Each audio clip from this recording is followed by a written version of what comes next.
Assalamualaikum warahmatullahi wabarakatuh. Bertemu lagi pada video kali ini yang masih membahas materi dari bab 3. Namun di sini adalah part 3-nya. Oke, langsung kita mulai saja. Bagaimana cara menentukan banyaknya pemetaan? Di sini diberikan himpunan A ada 3 anggota, lalu himpunan B ada 2 anggota. Ditanyakan banyak pemetaan yang mungkin dari A ke B. Bisa dilihat dari A ke B, sehingga A adalah domain atau daerah asal ya. Lalu B adalah kodomain atau daerah kawan. Nah, masih ingat kan dengan pemetaan? Pemetaan itu sama dengan fungsi, ada pada video sebelumnya, di mana pengertiannya menghubungkan semua anggota asal ke tempat satu anggota B.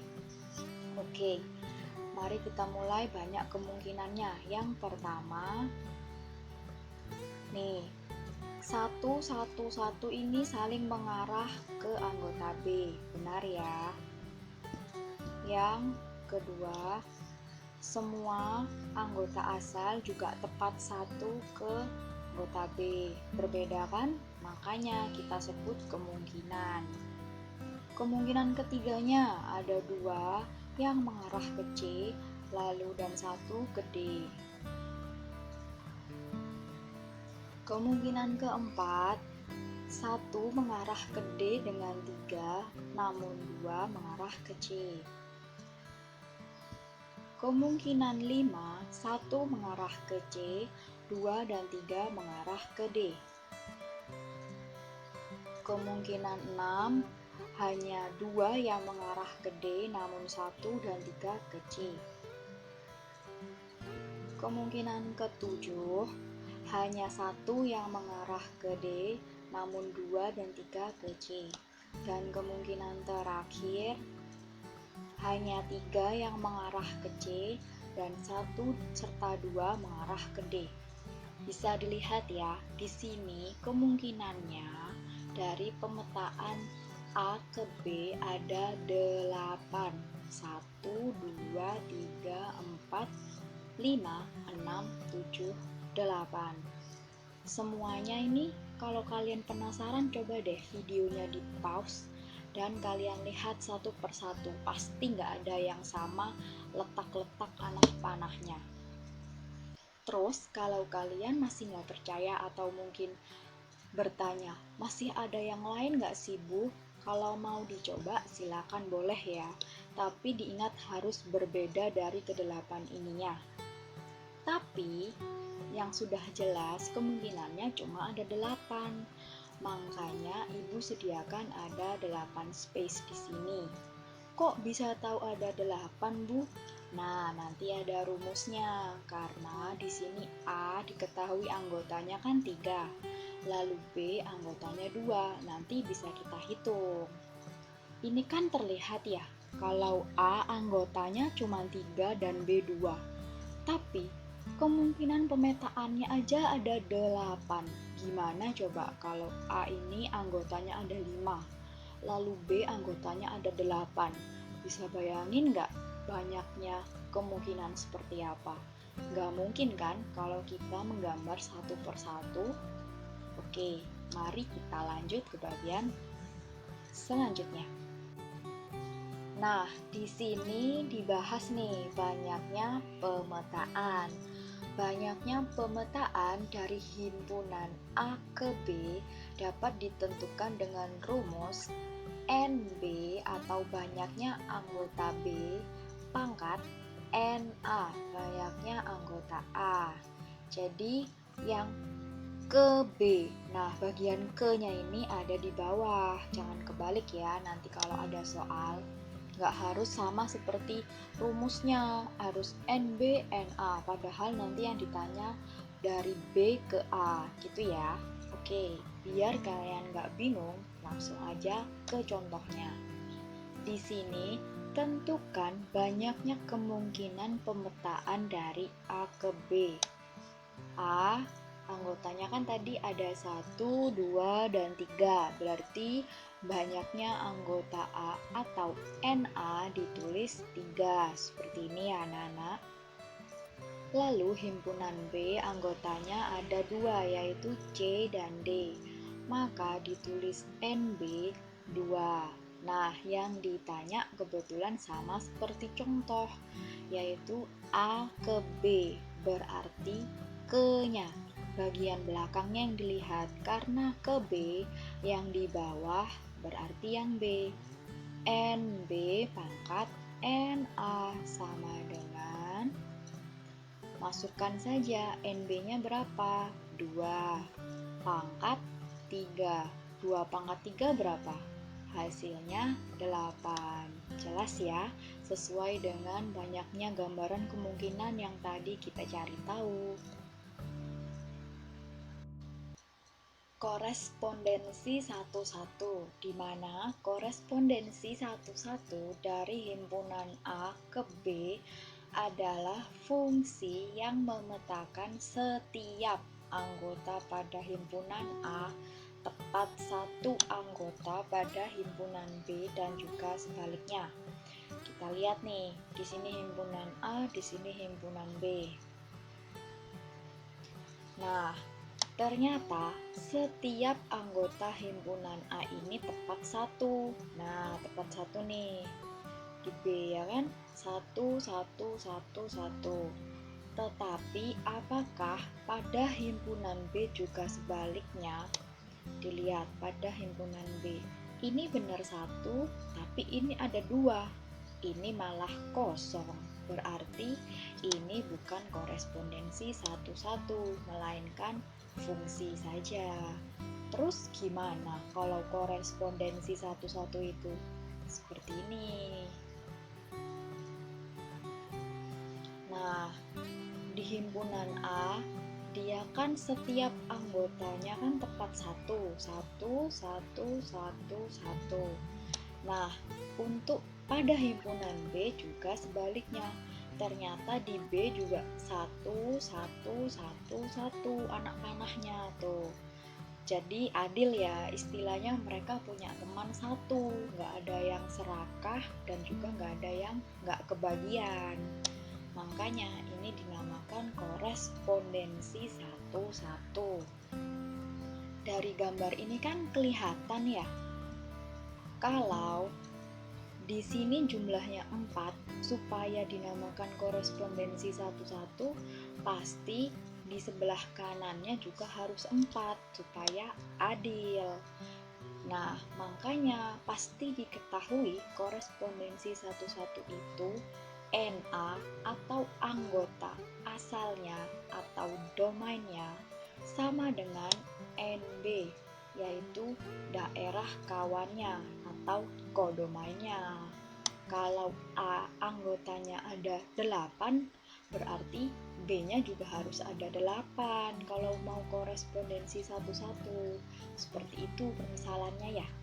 Gampang bukan?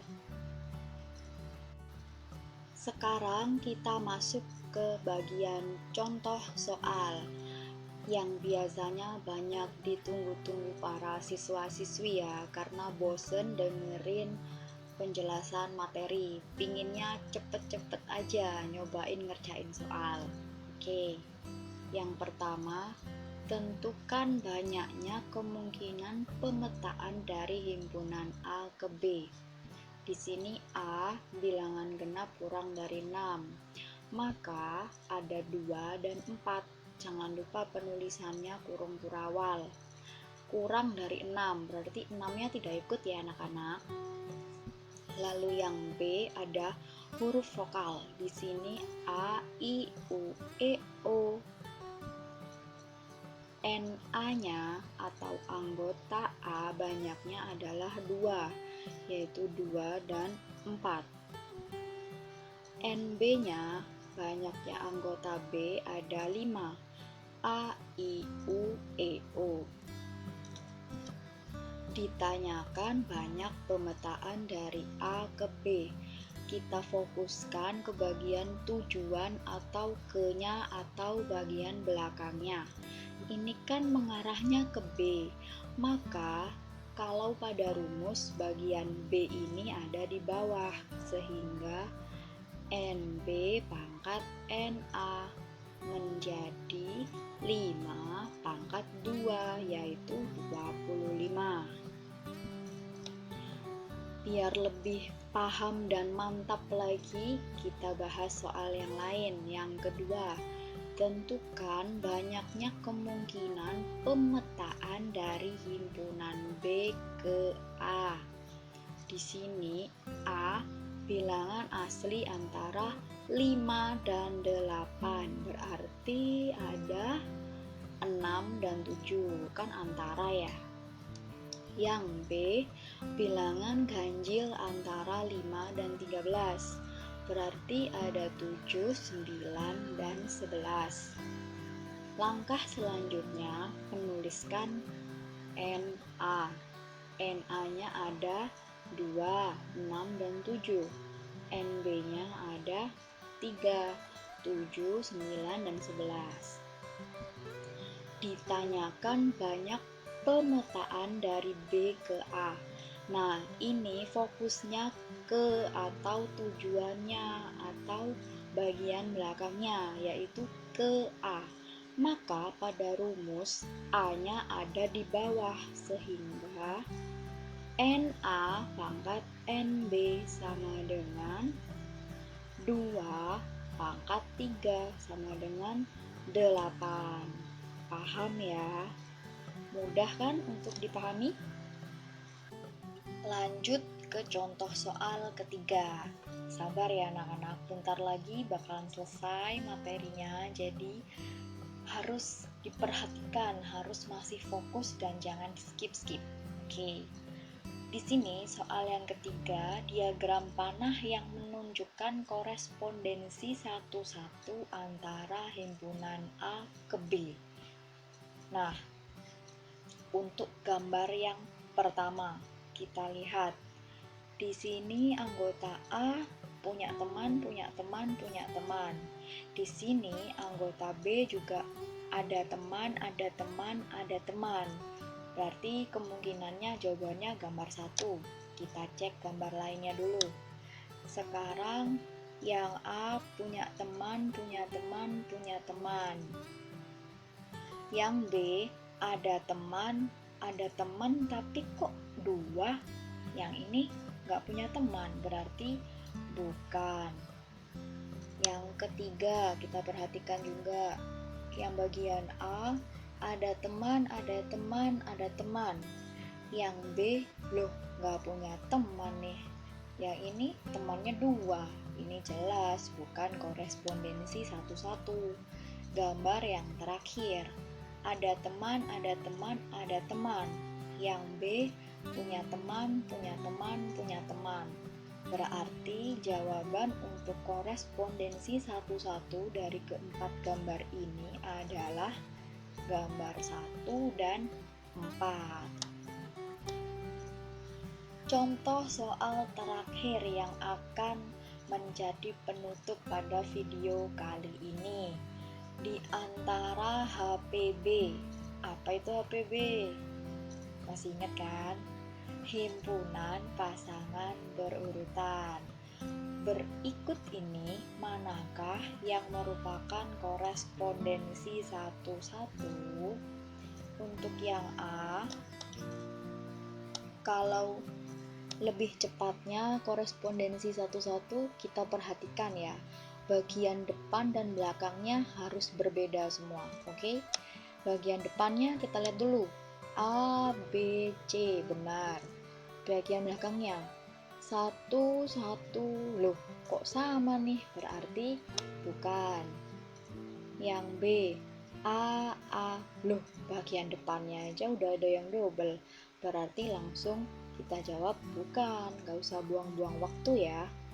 Untuk yang C, A, B, C, wah depannya udah bener nih. Sekarang yang belakangnya kita cek, 1, 2, 3.